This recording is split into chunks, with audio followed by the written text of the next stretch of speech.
Welcome to the instructions video for the Wing Loading Interactive Calculator. This tool helps you calculate the wing loading of any aircraft by dividing its total weight by the wing area.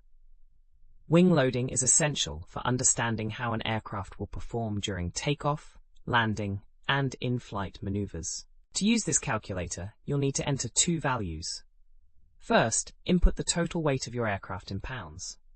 For our example, let's enter 2,500 pounds. Next, enter the wing area in square feet. We'll use 175 square feet for this demonstration. Once you've entered both values, click the Calculate button.